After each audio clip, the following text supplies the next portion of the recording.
दोस्तों नमस्कार। मैं अभिषेक गुप्ता, संयुक्त कलेक्टर छत्तीसगढ़ शासन। हम लोग अभी संविधान का लेक्चर सीरीज शुरू किए हैं। इसमें हम लोग का ये 6वां लेक्चर है, जिसमें हम नागरिकता के बारे में पढ़ेंगे और साथ ही नागरिकता में प्रीवियस ईयर में क्या क्या क्वेश्चन पूछे गए हैं उसको क्लास के बाद देखेंगे। आप लोग अच्छे से ध्यान दे के ये क्लास कीजिए ताकि क्वेश्चन बनाने में आपको आसानी हो। चलिए दोस्तों, भारतीय नागरिकता के बारे में हमारा जो संविधान है, वो संविधान का भाग 2 जो है वो भारतीय नागरिकता को के बारे में बताता है। और भाग 2 में अनुच्छेद 5 से 11 जो अनुच्छेद हैं वो भारतीय नागरिकता के बारे में विशेष बातें करते हैं, विशेष उपबंध है उसमें अनुच्छेद 5 से 11 में। भारतीय नागरिकता में देखिए दोस्तों, भारत में एकल नागरिकता का प्रावधान है। एकल नागरिकता मतलब सिर्फ एक ही नागरिकता है भारत में। हम अगर दोहरी नागरिकता की बात करें तो दोहरी नागरिकता का प्रावधान कहाँ पे है? अमेरिका में है। एक उदाहरण बता रहा हूँ आपको। अमेरिका में कैसी नागरिकता, दोहरी नागरिकता है। यहाँ पर राज्य भी नागरिकता देता है अपनी, और केंद्र भी देता है। ठीक है, मतलब जैसे अमेरिका में यूएसए का नागरिकता भी मिलेगा व्यक्ति को, और साथ में जैसे अगर वो किसी स्टेट का नागरिक है, जैसे कि कैलिफोर्निया का नागरिक है, तो कैलिफोर्निया की अलग से उसको क्या मिलेगी? नागरिकता मिलेगी। टोटल 50 स्टेट से मिलकर बना हुआ है यूएसए। मतलब हर स्टेट अपना अलग नागरिकता देगा और केंद्र अपना, मतलब यूएसए अपना अलग नागरिकता देगा। इस प्रकार से दोहरी नागरिकता अमेरिका में है। नागरिकता कितने प्रकार से प्राप्त की जा सकती है दोस्तों? तो नागरिकता कितने प्रकार से? 5 प्रकार से प्राप्त की जा सकती है। 5 प्रकार में पहला है जन्म से। 26 जनवरी 1905 के बाद जन्मा कोई भी नागरिक। वंशानुक्रम से, मतलब माता पिता में से कोई एक भारतीय नागरिक हो, कोई एक। देशीकरण से, 10 वर्षों तक भारत में, ये एज को थोड़ा सा याद रखिएगा दोस्तों, 10 वर्ष से। देशीकरण मतलब 10 वर्ष से। पंजीकरण के माध्यम से इसमें 5 वर्ष से। ठीक है, पंजीकरण में 5 वर्ष से। और 5वां है भूमि विस्तार द्वारा। भूमि विस्तार द्वारा कैसे? सपोज हम लोग किसी नए क्षेत्र पे, किसी विदेशी राज्य पर आक्रमण करके उसको हम लोग अपने हिस्से में, अपने देश में शामिल कर लेते हैं, तो वहाँ के नागरिकों को भारत की नागरिकता स्वयं मिल जाएगी। अब दोस्तों, नागरिकता का अंत कैसे हो सकता है? तो नागरिकता का अंत हो सकता है 3 प्रकार से। पहला, खुद ही व्यक्ति नागरिकता का परित्याग कर दे, या किसी अन्य देश की नागरिकता स्वीकार कर ले, या सरकार नागरिकता छीन ले। नागरिकता कैसे छीनेगी सरकार? अगर वो आदमी राष्ट्रद्रोह करेगा, ठीक है, राष्ट्रद्रोह करेगा, या और भी कुछ बातें हैं, अपमान करेगा देश का, अत्यधिक अपमान नहीं, राष्ट्रद्रोह ही समझिए। बस आप ये याद रखिए, सरकार द्वारा नागरिकता छीनने पर। तीसरा जो इसका कारण है, अनुच्छेद 11 जो है ना दोस्तों, वो ये बोलता है कि संसद को नागरिकता के संबंध में सभी प्रकार के नियम कानून बनाने का अधिकार है। और इस संबंध में संसद ने नागरिकता अधिनियम 1955 बनाया, फिर उसमें संशोधन किया 86, 92, 2003 और 2005 में। ठीक है, इस अध्याय से दोस्तों बहुत ज़्यादा प्रश्न नहीं पूछता है। जो आपको बताया हूँ कि संसद क्या करती है, नियम कानून बनाती है, तो संसद बनाती है। और ये नागरिकता का अंत 3 प्रकार से होता है ये, और नागरिकता 5 प्रकार से प्राप्त होती है ये, और एकल नागरिकता का प्रावधान है। बस यही सब पूछता है दोस्तों। और भाग 2 इसको पूछेगा, अनुच्छेद को पूछ देगा कौन कौन से अनुच्छेद में है। ठीक है, चलिए अब क्वेश्चन करते हैं। क्वेश्चन से पता चल जाएगा कैसे क्वेश्चन आ रहे हैं। दोस्तों इसको थोड़ा सा पढ़ लीजिएगा, प्रवासी भारतीय नागरिकता। ठीक है, पढ़ बस लीजिएगा, कुछ विशेष इसमें ऐसा नहीं है। पढ़ बस लीजिए एक बार आप लोग इसको। थोड़ा सा मैं होल्ड करके रखता हूँ। ठीक है,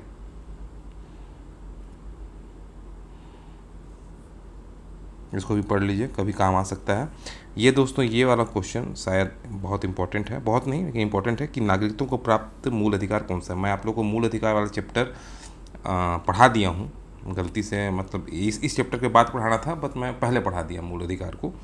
तो मूल अधिकार में मैं ये चीज़ शामिल भी नहीं किया था दोस्तों, कि अनुच्छेद 15, 16, 19, 29 और 30, ये जो 5 अनुच्छेद है ना, ये सिर्फ भारतीय नागरिकों को ही प्राप्त मूल अधिकार है। कैसे दोस्तों? इसको याद रख लीजिए, 15, 16, 19, 29, 30। कितना? 15 और 16, फिर 19, फिर 29 और 30। ठीक है, केवल नागरिकों को प्राप्त पद, इसको भी एक बार देख लीजिए। राष्ट्रपति, उपराष्ट्रपति, उच्चतम न्यायालय एवं उच्च न्यायालय के न्यायाधीश, महान्यायवादी, महाधिवक्ता, राज्यपाल, संसद का सदस्य होने एवं राज्य सरकार का संसद एमपी या विधायक, लोकसभा विधानसभा के लिए मत देने का अधिकार। ठीक है, ये ज़्यादा नहीं है दिक्कत इसमें, लेकिन अगर क्वेश्चन पूछा तो फंस सकते हैं, इसलिए याद रखिए 15, 16, 19, 29, 30। चलिए दोस्तों क्वेश्चन करते हैं, बहुत सिंपल सिंपल क्वेश्चन होगा इसमें। पहला क्वेश्चन पूछ रहा है, भारत के संविधान में के किस भाग में हम नागरिकता से संबंधित प्रावधानों को किस भाग में पाते हैं दोस्तों, बताइए।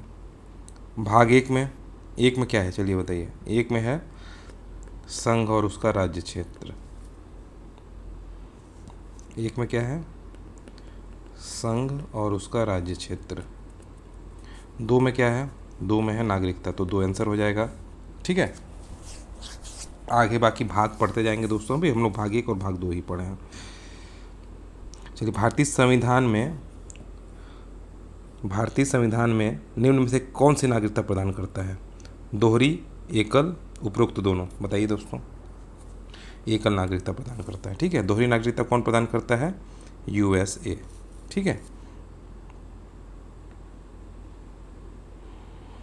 भारत में नागरिकता की निम्नलिखित विशेषताओं में से कौन सी सही है? राज्य तथा राष्ट्र की दोहरी नागरिकता, ये तो गलत है दोस्तों। राज्य की एकल नागरिकता, राज्य नागरिकता नहीं देता भाई हमारे यहाँ। संपूर्ण भारत की एकल नागरिकता, ये बिल्कुल सही है।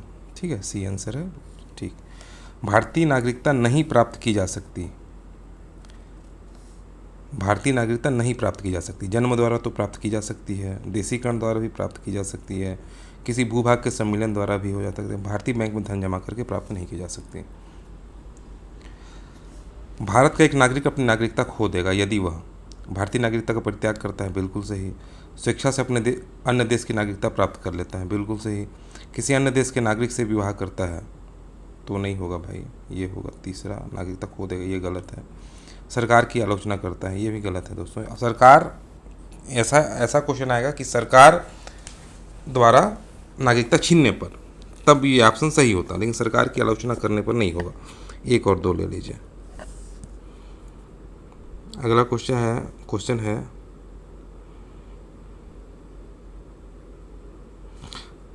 नागरिकता संशोधन अधिनियम 2015 के अंतर्गत निम्नलिखित में से कौन भारतीय कार्डधारी प्रवासी नागरिक के रूप में पंजीकृत होने के लिए अर्हर नहीं है, योग्य नहीं है? इसको तो मैं पढ़ाया नहीं हूँ दोस्तों। क्यों नहीं पढ़ाया हूँ? क्योंकि मेरे को ज़्यादा इंपॉर्टेंट लगा नहीं, और ये इसलिए पूछा था क्योंकि ये करंट टाइप का क्वेश्चन था दोस्तों, करंट टाइप का है ना। 15 में आया, 16 में इसने पूछ दिया, तो एक बार फिर आप देख लीजिए दोस्तों इसमें क्या क्या है। नागरिकता संशोधन 2015 के अंतर्गत भारतीय कार्ड धारक एक प्रवासी नागरिक के रूप में पंजीकृत होने के लिखित लोग अर्हर हैं। एक अवयस्क बच्चा जिसके माता पिता में से दोनों या कोई एक भारतीय नागरिक है, कोई एक। भारतीय नागरिकों की विदेशी मूल की पत्नी अथवा भारतीय कार्ड धारक विदेशी नागरिक की विदेशी मूल की पत्नी तथा विदेशी मूल की पत्नी।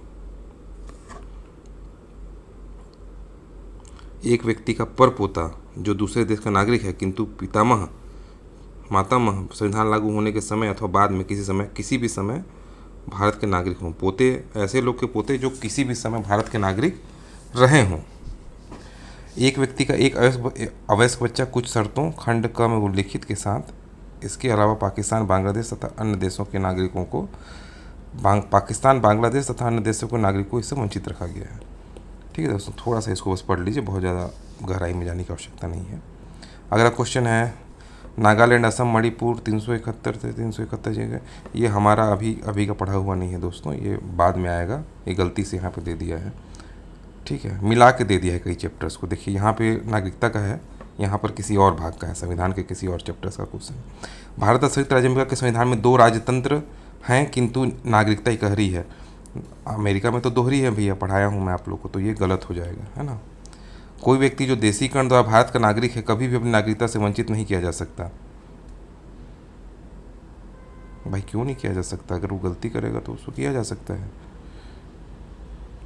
काटिए इसको, ये क्वेश्चन गलत है। दूसरा और तीसरा तो गलत है श्योर। तो कौन से सही है पूछ रहा है, तो जिसमें 2 और 3 है उसको काटिए, ये तो होगा नहीं। 3 है तो ये भी नहीं होगा, 3 है तो ये भी नहीं होगा, तो आंसर केवल 1 होगा।